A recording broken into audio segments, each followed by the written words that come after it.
له فلا مضل له ومن يضلل فلا هادي له أشهد أن لا إله إلا الله وحده لا شريك له وأشهد أن محمدا عبده ورسوله لا نبي بعده اللهم صل وسلم وبارك على سيدنا محمد وعلى آله وصحبه وسلم أجمعين أما بعد.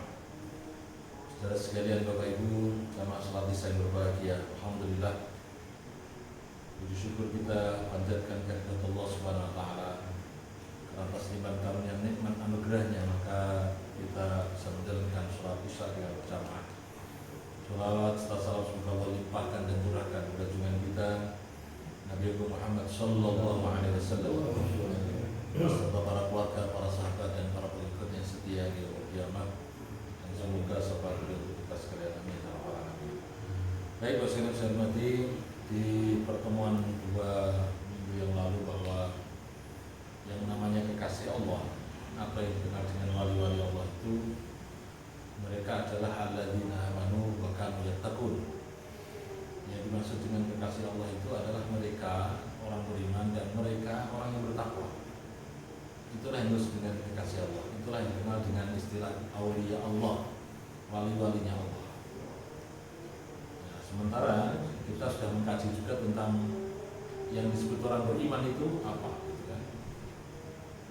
Kalau orang beriman, kemarin sudah saya sebutkan di dalam surat Al-Anfal ayat 2, 3, 4, dan 5.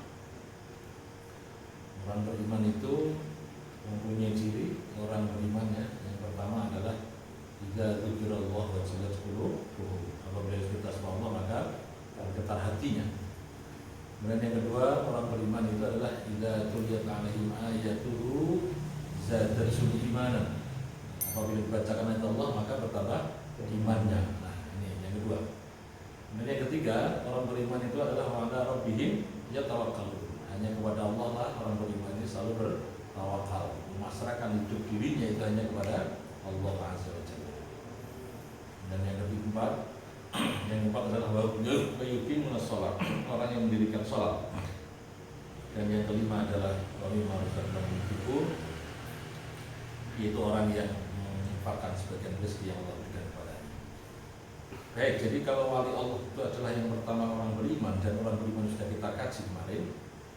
Maka yang sekarang adalah alladzina amanu wa kanu yattaqun, adalah bagaimana kita harus mengerti tentang ciri-ciri karakteristik daripada orang yang bertakwa. Siapa itu orang bertakwa? Nah, orang bertakwa inilah yang akan kita kaji pada malam hari ini, yang mana kajiannya adalah berdasar pada surat Al-Imran ayat 133. Kalau orang bertakwa yang ada di dalam surat Al-Baqarah itu sudah kita paham. Ya, yang namanya Quran kita ini adalah la raiba fi, tidak ada keraguan di dalamnya. Hudan lil muttaqin, yaitu petunjuk bagi orang yang bertakwa. Orang bertakwa itu adalah alladzina yu'minuna bil ghaib, orang yang percaya pada yang gaib. Ya. Yuqimunas shalah, orang yang mendirikan salat, orang yang mengeluarkan infak saudara zakatnya, yang percaya pada Quran dan kitab-kitab firman Quran, yang percaya pada di akhirat, itu yang ada dalam surah Al-Baqarah. Nah, pada malam hari ini coba kita kupas, kita telah tentang karakteristik orang yang bertakwa, tapi berdasar kepada surat Al-Imran ayat 133. Biasanya ayat ini dipakai yaitu ketika acara halal bihalal. Artinya Pak Yai itu biasanya kalau memberikan ceramahnya, ya ayat ini yang dipakai dalam mendefinisikan siapa itu orang yang bertakwa.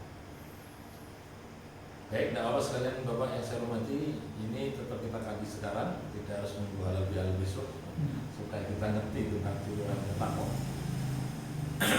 Yang jelas nanti kalau kita kaitkan dengan Ramadan, Bapak Ibu yang saya hormati, Ramadan itu kan sebentar lagi kita ini masuknya, karena ini sudah bulan apa? Rajab.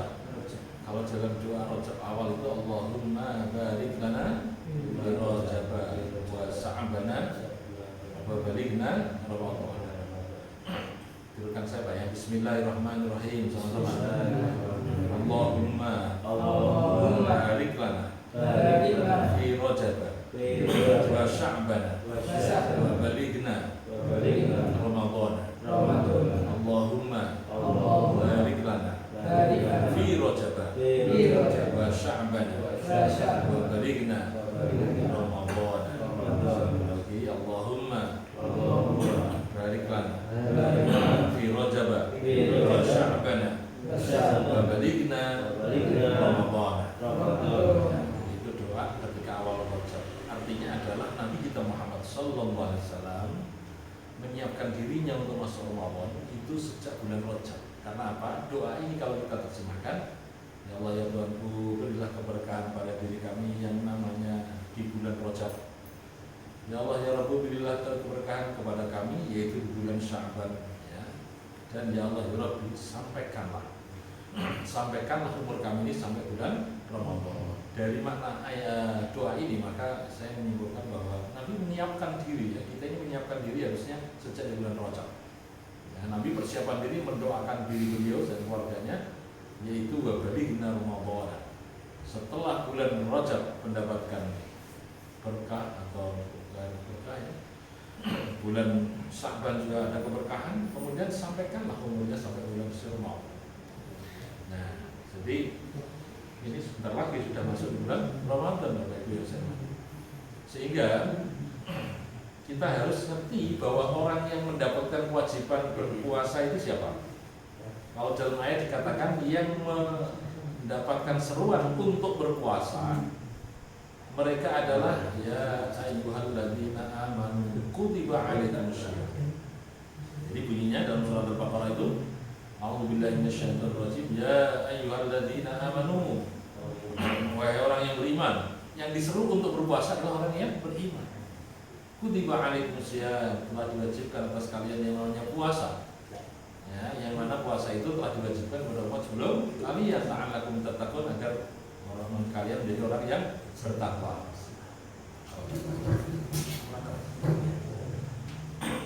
Bapak Ibu yang saya hormati, ya, jadi artinya adalah orang beriman itu disuruh oleh Allah dengan kalimat ya ayyuhalladzina amanu, wahai orang yang beriman.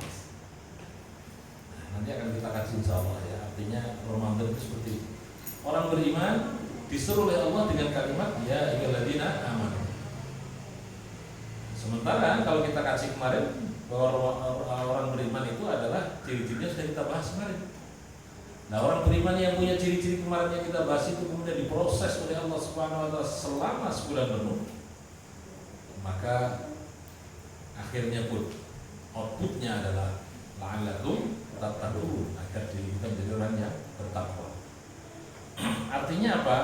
Ramadan itu kalau kita ibaratkan sebuah lembaga pendidikan, Ramadan itu kalau kita ibaratkan sebuah sekolah, pesantren, universitas misalnya, maka mahasiswanya adalah orang-orang yang beriman.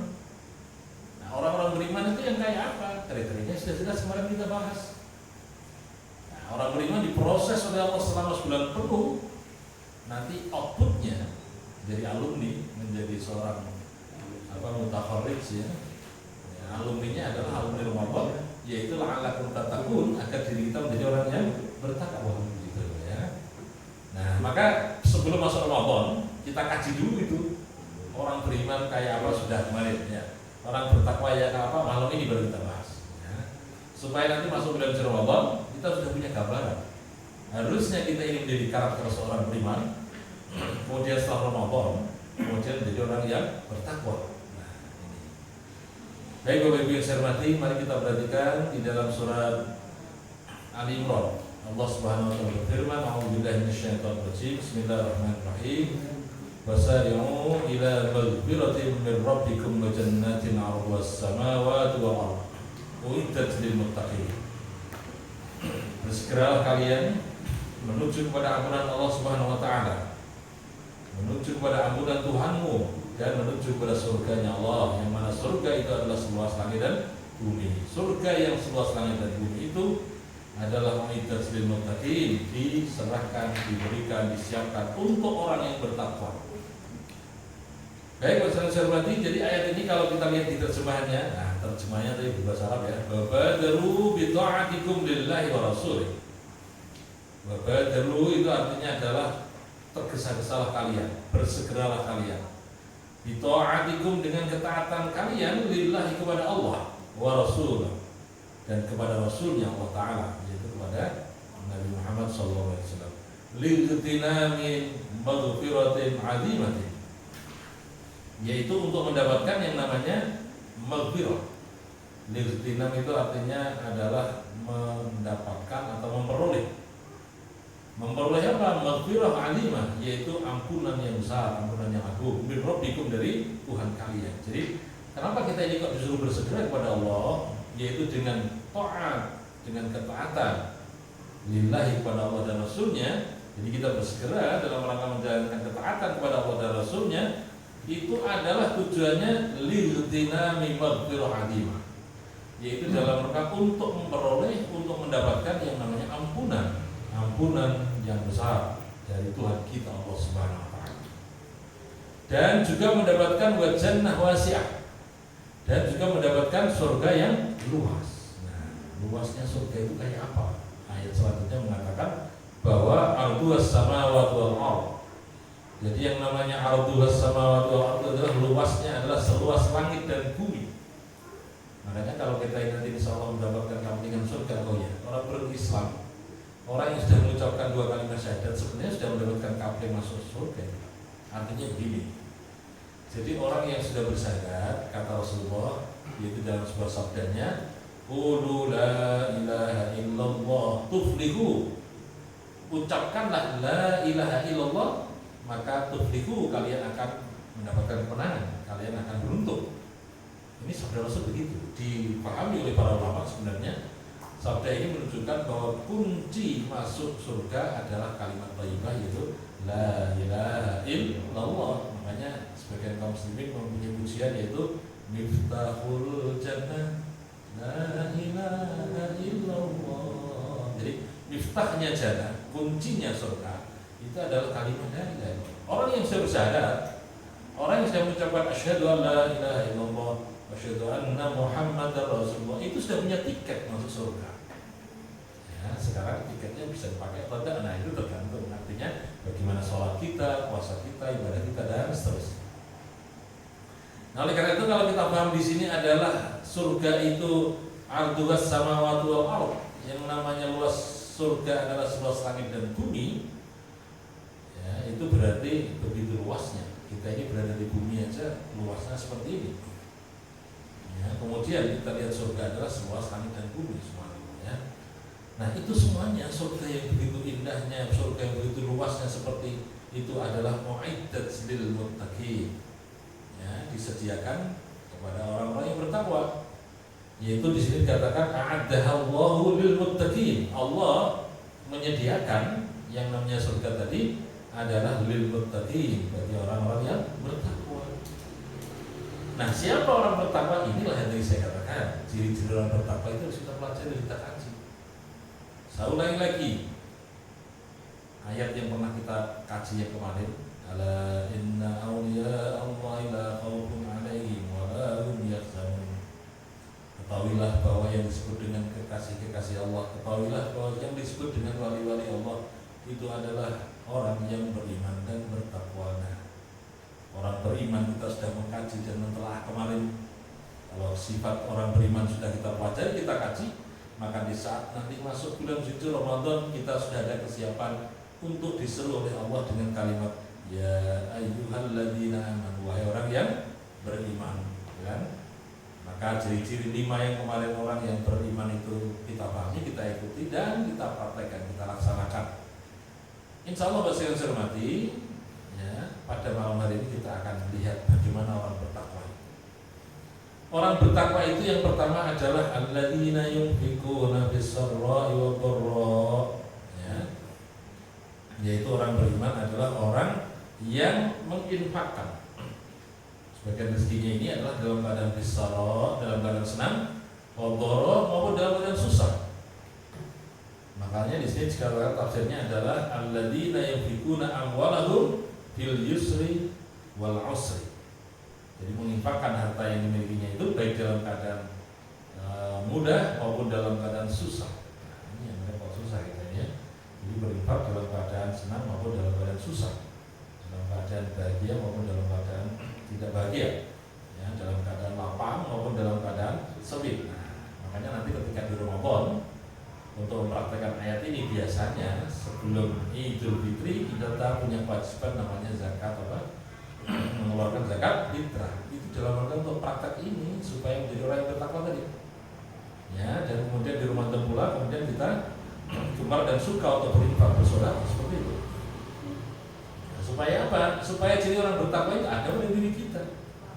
Supaya orang bertakwa itu ciri-cirinya kita miliki. Gitu. Ini yang pertama, Jadi yang pertama, orang bertakwa itu adalah mereka yang apabila mendapatkan rezeki dari Allah ya, maka sebagian diinfakkan, disedekahkan, gitu ya. Baik dalam keadaan susah maupun dalam keadaan senang, baik dalam keadaan sempit maupun dalam keadaan lapang, baik dalam keadaan yusr yaitu mudah maupun dalam keadaan usr yaitu susah. Nah, ya. Jadi selalu menginfakkan, mensedekahkan. Bapak Ibu yang saya hormati, sebenarnya kita harus ngerti ya bedanya infak dan sedekah. Kalau kita lihat pemahaman kita secara mudah, kalau zakat kan kita tahu ya itu wajib ya kita keluarkan. Tapi sebetulnya zakat dan infak itu apa? Begini Mas. Kalau sedekah itu yaitu mengeluarkan apa yang kita miliki, tapi sifatnya bisa material atau imaterial, ya. Bisa berupa barang atau berupa tidak ada barang.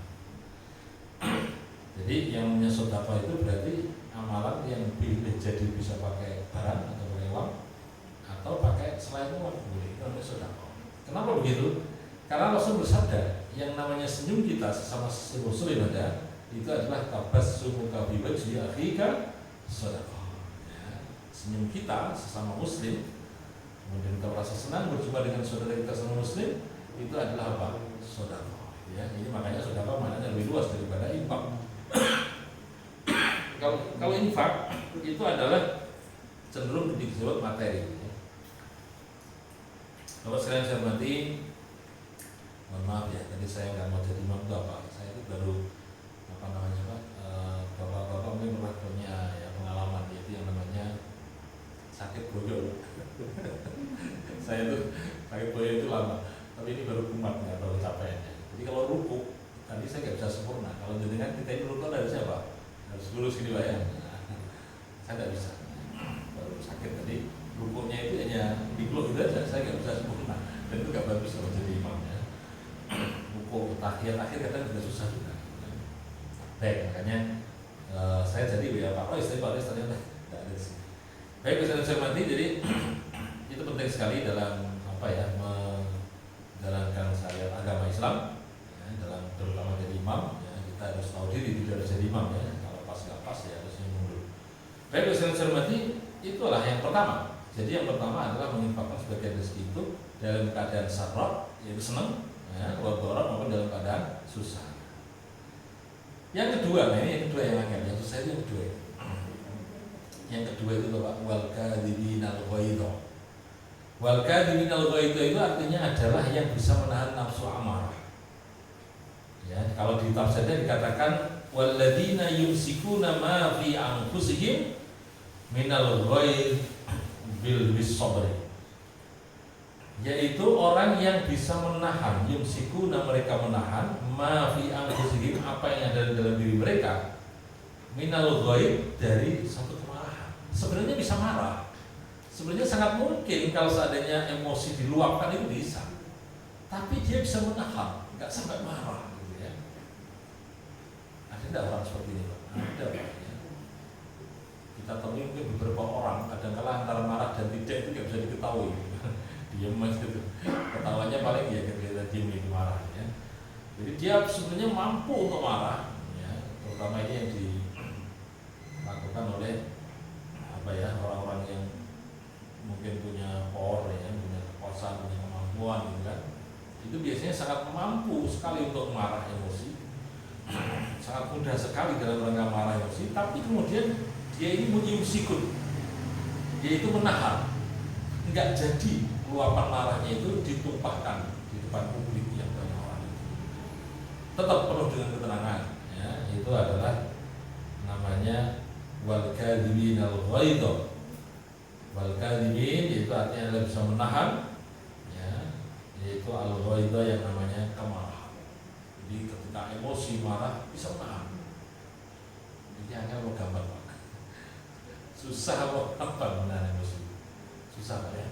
Jadi kalau kita sedang emosi marah itu kadang-kadang mengendalikannya susah. Tapi menurut saya Bapak Ibu yang saya hormati, ini harus kita latih. Utamanya adalah ketika sudah umur 40 ke atas. Kenapa saya katakan 40 ke atas? Karena kita merujuk atau ikut kepada kanjeng Rasul Muhammad Sallallahu Alaihi Wasallam. Kalau beliau sudah umur 40 tahun dan menerima wahyu Al-Quran, maka yang namanya wal kadhiminal ghaidha itu betul-betul dimiliki oleh kanjeng Rasul. Nah kita pun juga berusaha untuk begitu. Kalau sudah 40 tahun ke atas, sudah 50 ya, bahkan sudah jalan 60 atau lebih dari 60. Nah ini harus mulai pelatihan betul untuk bisa menahan nafsu yang marah ya, nafsu amarah. Emosi itu harus kita kendalikan betul. Makanya ini kita harus berlatih, terutama adalah yang sudah diamanai apa keluarga besar, ya sudah punya menantu, sudah punya cucu gitu ya. Itu memang sebagai mbah atau eyang dari yang kakung yang itu betul-betul dilatih untuk supaya tidak gampang apa emosi, tidak gampang amarah. Karena apa? Ya kita kepingin selamat ya dunia dan akhirat. Kita kepingin mempunyai ciri orang yang bertakwa yang kedua, yaitu bisa menahan nafsu emosi, menahan nafsu amarah. Walaupun bisa marah tapi nggak jadi marah. Ya, walaupun ada waktu untuk bisa marah tapi nggak diluapkan. Makanya kemudian kita menjadi pertanyaan berikutnya adalah caranya biar Pak supaya nggak marah. Bagaimana supaya tidak emosi dan marah ya? Caranya macam-macam gitu ya. Kalau kita lihat jalan tuntunan itu ya marahnya dalam keadaan berdiri segera apa? Duduk gitu ya. Kalau pas duduk masih marah, masih emosi berarti apa? Tidur-tiduran berbaring. Kalau masih marah, masih emosi ya Pak. Ya segera ambil air wudhu gitu kan. Masih marah, masih emosi ya mati ya sudah tidur semuanya gitu kan. Baik, jadi itu teknik ya supaya tidak marah. Tapi kalau saya biasanya metodenya dua. Yang pertama, tanyakan pada diri sendiri, kok aku marah ini apa ya? Ditanya dulu kenapa kita ini marah. Untuk diri saya tadi ya. Tapi dipraktekkan ya mau. Saya menganalisa, tak analisis kenapa ya kok saya marah gitu kan. Nah, ternyata ada ketemu jawabannya kan. Terus yang kedua, kemudian menganalisis juga tentang istilahnya apa itu ya hikmahnya ketika saya marah gitu kan. Nah, kalau sudah ketemu jawabannya saya yakin marahnya udah atau bahkan tidak jadi marah. Kayak gitu teori aja, praktek supaya tidak marah. Memang pribadi orang masing-masing gitu ya. Tapi apa namanya itu bisa dipakai ya. Buat apa kita marah ya? Buat apa kita emosi gitu kan. Kita temukan hikmah di balik kejadian yang sudah terjadi gitu loh, supaya kita tidak marah. Jadi Allah kasih segala sesuatu yang namanya kejadian itu mesti ada hikmahnya. Hikmahnya itulah yang dicari. Kalau kita menemukan dan mencari hikmah di balik peristiwa yang kita tadi itu mau marah misalnya, maka insya Allah nggak jadi marah. Ya, karena sudah menemukan hikmahnya. Jadi segera temukan hikmah di balik peristiwa yang membuat kita jengkel, di balik peristiwa yang membuat diri kita jadi emosi dan marah. Segera temukan hikmahnya itu apa. Ya, hikmah kejadian itu apa? Setelah ketemu, insya Allah nggak jadi marah.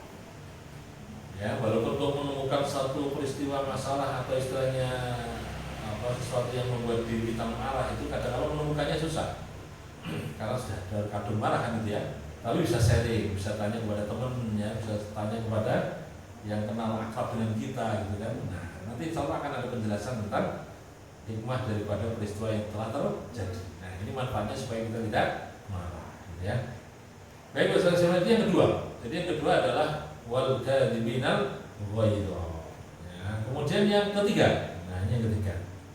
Yang ketiga Bapak Ibu yang saya hormati yaitu di sini dikatakan wal 'afina 'anil nas.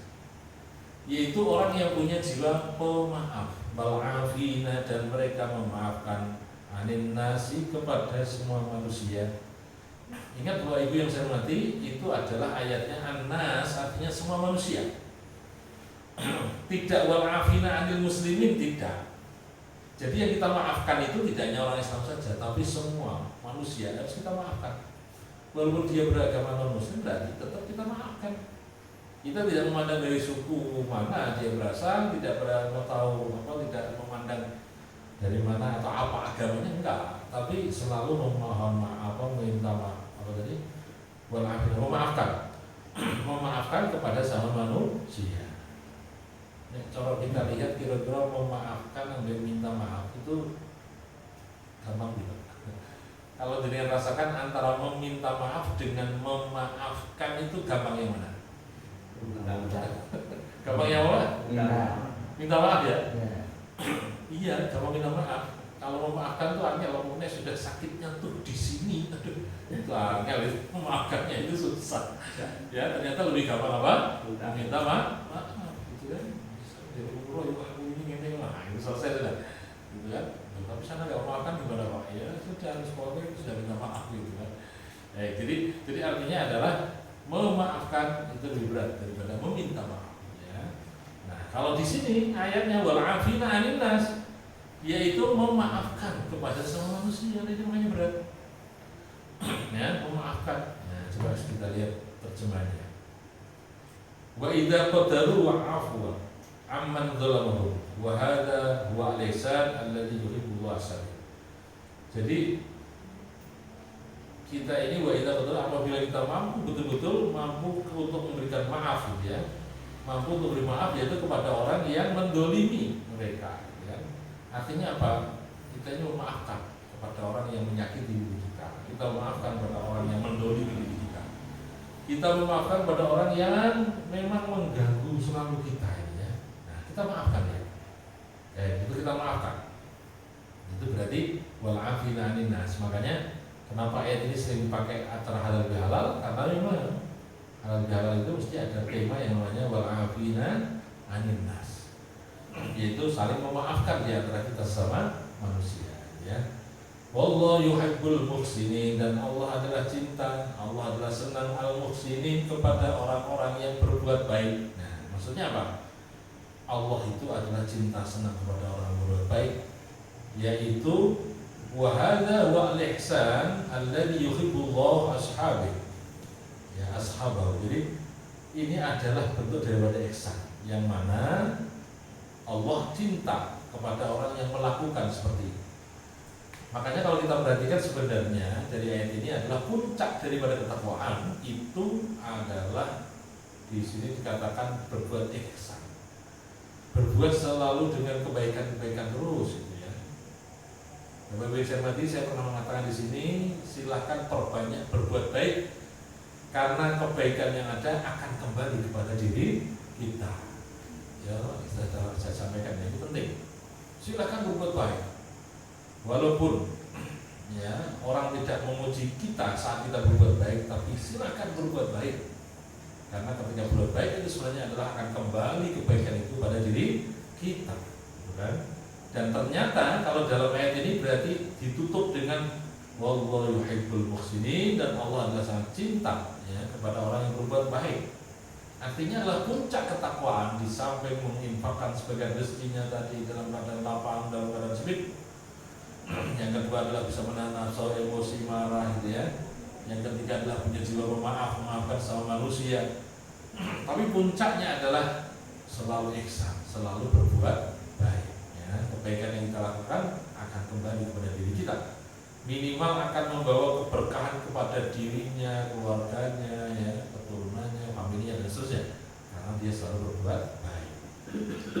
Baik, saudara-saudara nanti ayat berikutnya mari kita perhatikan yang selanjutnya, ciri orang bertakwa, yaitu yang keempat. Walladzina idza fa'alu fahishatan aw dhalamu anfusahum dzakarullaha wastaghfaru lidzunubihim. Yaitu walladzina idza fa'alu, mereka itu apabila melakukan suatu amalan, pekerjaan yang disebut dengan fahisyah.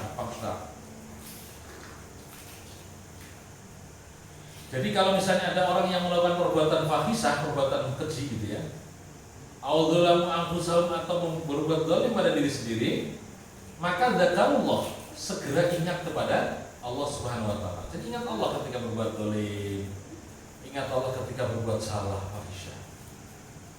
Ayat ini membedakan antara fahsya ya, keji, dan perbuatan mendolimi diri sendiri itu beda di ayat ini.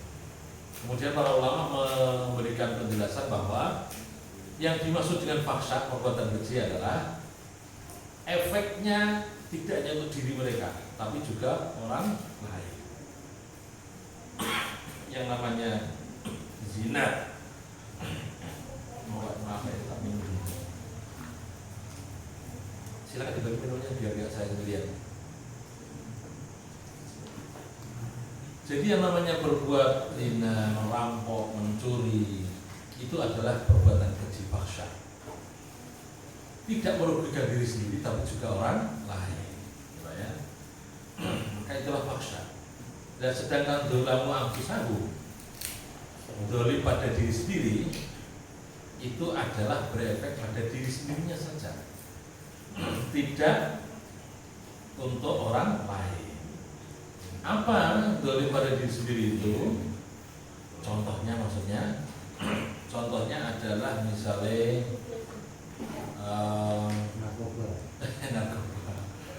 narkoba itu untuk diri sendiri, tapi ini harus kadung engkau jadi mumet dan stres dan emosi, jadi orang lain juga ya, jadi marah juga dia. Contohnya lagi daripada diri sendiri, misalnya ini coba, misalnya mohon maaf, ada pernah dengar penyakit asam urat Pak ya? Ini menurut saya Pak ya, ini orang yang sudah punya penyakit asam urat berarti kita bisa kontrol diri ya, tidak semuanya makanan kita makan. Kalau kemudian kita makan makanan yang berkalori mengandung asam urat, berarti kan nanti jadinya sakit ya Pak. Berarti jadinya apa? Dolim sebenarnya. Nah itu sengaja di situ itu. Ya. Atau yang kadang-kadang kita hati-hati lagi itu sakit yang namanya apa namanya? Gula itu namanya. Diabetes. Diabetes itu sakit yang selama ini saya lihat tetangga dan seterusnya itu, menurut cerita yang diceritakan oleh dokter, kadang-kadang obatnya itu apa? Susah. Bisa itu hanya dikurangi saja kadar gulanya, tapi kalau sembuh biasanya susah. Tapi ya ada sih, kalau Allah saya berkehendak ya bisa juga gitu kan. Baik bahasa hormati, jadi mendolimi diri sendiri itu diantaranya adalah memberikan sesuatu pada tubuh kita yang porsinya adalah di luar kemampuan tubuh kita. Itu berarti daripada diri sendiri. Mata yang harusnya dipakai untuk tidur, pas ada acara film, ada acara apa? Bola dunia. Wah, bablas budak bola ini ya. Sama dulu kita ya, anak muda. Harusnya istirahat, tapi kemudian matanya tidak dipakai untuk istirahat, dia bola aja. Baik, itu namanya daripada diri sendiri. Jadi intinya daripada diri sendiri adalah melakukan suatu aktivitas yang di luar batas kemampuan diri kita. Ya, itu namanya dolim. Baik, kemudian kalau kita perhatikan pada ayat ini, yang keempat adalah apabila orang yang melakukan perbuatan dosa, maksiat, fahsyah, keji, kemudian setelah itu dolim pada diri mereka, segera zakarullah, ingat kepada Allah Subhanahu wa taala. Setelah ingat kepada Allah, maka fastaghfiru lidzunubihim. Kemudian mohon ampun kepada Allah atas dosa-dosa mereka. Mari kita perhatikan Bapak Ibu sekalian. Intinya Pak, ciri orang yang keempat, orang bertakwa itu dia tidak pernah istilahnya benar terus dah. Suatu ketika ya salah. Manusia ya kan. Jadi manusia ini suatu saat mesti apa? Salah. Tapi setelah tahu dia salah, setelah tahu dia dosa maksiat, gitu ya, setelah tahu dia zalim pada diri sendiri, maka seketika itu ingat kepada Allah Subhanahu wa taala. Setelah ingat, maka kemudian mohon ampun kepada Allah dengan memperbanyak apa? Bacaan istighfar. Astagfirullahaladzim, ya, istighfar sebanyak-banyaknya. Jadi istighfar itu berarti menghapus dosanya. Nah, jadi artinya kesimpulannya adalah orang yang bertakwa bukan berarti dia tidak pernah salah. Suatu ketika salah dia, tapi salahnya adalah kemudian ingat Allah seketika itu langsung beristighfar mohon ampun pada Allah Subhanahu wa taala.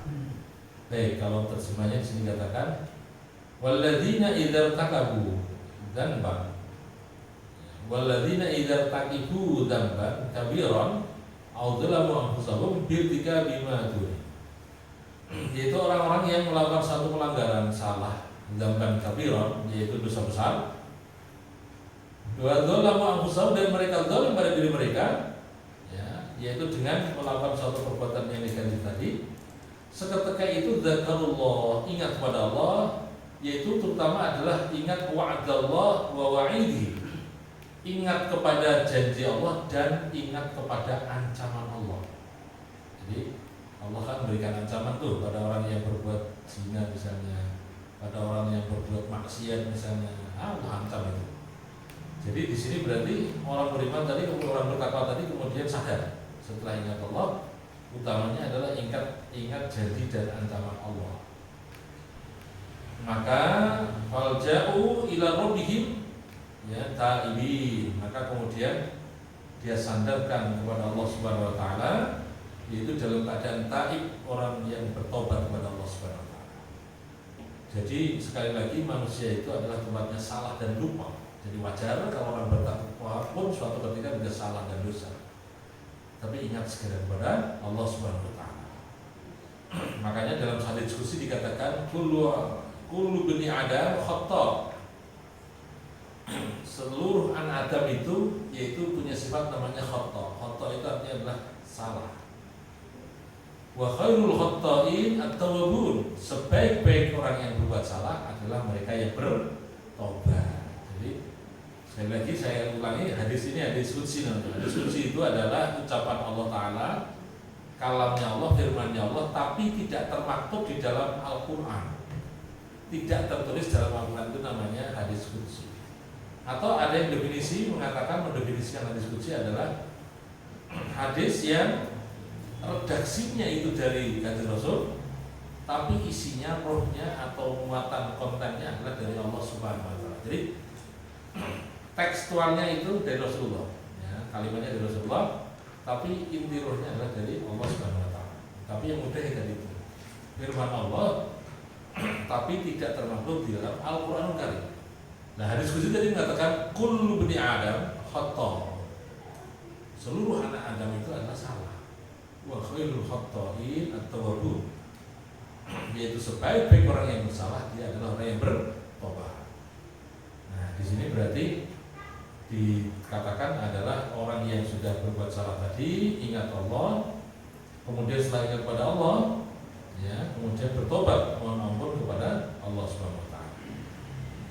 Wa may yaghfiru dzunuba illallah, tidak ada yang bisa mengampuni dosa salah tadi illallah kecuali hanya kepada Allah Subhanahu wa taala. Wa lam yusirru ala ma fa'alu wa hum ya'lamun. Dan kemudian tidak terus-menerus untuk melakukan pekerjaan salah dosa tadi, wa hum ya'lamun, dan mereka mengetahuinya.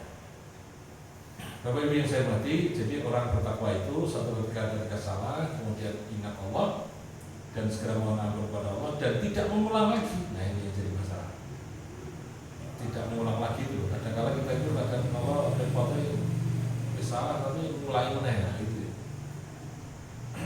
Tapi kita harus tahu bahwa kepingin kita adalah orang yang bertakwa, yang benar-benar bertakwa, tidak mengulangi lagi yang namanya kesalahan yang sudah berkali-kali.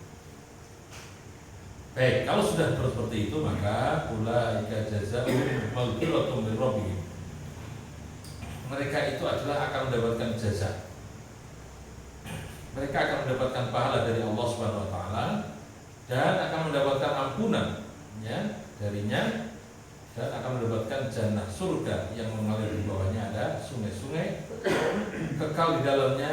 Wa ni'ma ajrul alimin, ya, nikmal ajr itu sebaik-baik pahala adalah orang yang mengerjakan seperti itu. Baik Bapak Ibu yang saya hormati, ini menjadi pemahaman bagi kita sekalian bahwa orang bertakwa berarti dia mempunyai ciri tadi 5, ya. Orang yang bertakwa adalah mempunyai ciri 5 kalau kita lihat di tafsirnya Kemenak, ya, Departemen Agama. Orang yang bertakwa itu cirinya adalah ada 5. Coba mari kita perhatikan. Yang pertama, saya ulang tadi, adalah dia apabila dalam keadaan susah maupun sempit selalu mau tetap menginfakkan sebagian hartanya. Yang kedua, bisa menahan nafsu amarah, bisa menahan nafsu emosi. Nah, itu. Yang ketiga, yaitu bisa memaafkan sesama manusia. Yang keempat, selalu berbuat ihsan, selalu berbuat baik, ya. Kemudian yang kelima adalah ketika melakukan salah ketika melakukan suatu pelanggaran dosa maksiat, maka seketika itu ingat Allah dan mohon ampun kepada Allah Subhanahu wa taala dan tidak mengulang lagi perbuatan yang namanya salah tadi. Tidak mengulang perbuatan yang negatif tadi. Inilah insya Allah orang yang bertakwa yang akan dikasih oleh Allah, yaitu jazaa'uhum maghfirah, yaitu yang namanya pahala mereka ampunan itu ya, dari Allah, dan akan mendapatkan surga yang mana di awal tadi surganya seluas langit dan bumi, yang di bawahnya ada sungai-sungai khalidina fiha, kekal abadi dia di dalam surga tersebut ya. Dan nikmat yang paling bagus adalah orang yang melakukan seperti ini kemudian dikasih oleh Allah berupa pahala yang ada. Baik Bapak Ibu yang saya hormati, saya kira sebentar sampai itu dulu karena satu sisi kondisi kurang fit saya banyak, tapi insya Allah semoga ada manfaatnya. Yang jelas kita sudah ngerti, sudah paham tentang kriteria orang beriman dan kriteria orang yang bertakwa ya. Jadi kalau kita punya sifat orang beriman, orang yang bertakwa, semoga kita dimudahkan oleh Allah dengan sebutan menjadi kekasihnya Allah. Kalau sudah menjadi kekasihnya Allah, maka dalam hidupnya selalu diberi kemudahan ya, insya Allah selalu diberi kebahagiaan, karena memandang segala sesuatu selalu positive thinking ya. Karena memandang segala sesuatu selalu husnudzon, berbaik sangka kepada Allah Subhanahu wa taala. Bahkan kalau misalnya ada takdir yang mungkin kita melihat adalah berat ya, musibah atau masalah dan sebagainya, tapi karena orang beriman dan orang bertakwa tadi memandang selalu husnudzon, berbaik sangka kepada Allah Subhanahu wa taala. Jadi takdir tidak ada yang kejam ya. Siapa dulu yang nyanyi itu? Si Ratnasari lah ya. Itu mengatakan takdir memang kejam. Enggak, jadi takdirnya Allah itu adalah memang betul-betul yang terbaik untuk diri kita. Demikian Bapak Ibu yang saya hormati, saya kira secara formal kita tutup dulu ya, sambil kita menikmati snack atau mungkin ada minuman gitu ya. Kita bisa sharing, bisa tanya jawab atau bisa menambahi ya, menambahi apa yang saya sampaikan atau pengalaman hidup dengan dalam rangka untuk meningkatkan iman dan takwa kepada Allah Subhanahu wa taala. Kemudian kurang lebihnya minta maaf, bila tahu hidayah. Wassalamualaikum warahmatullahi wabarakatuh.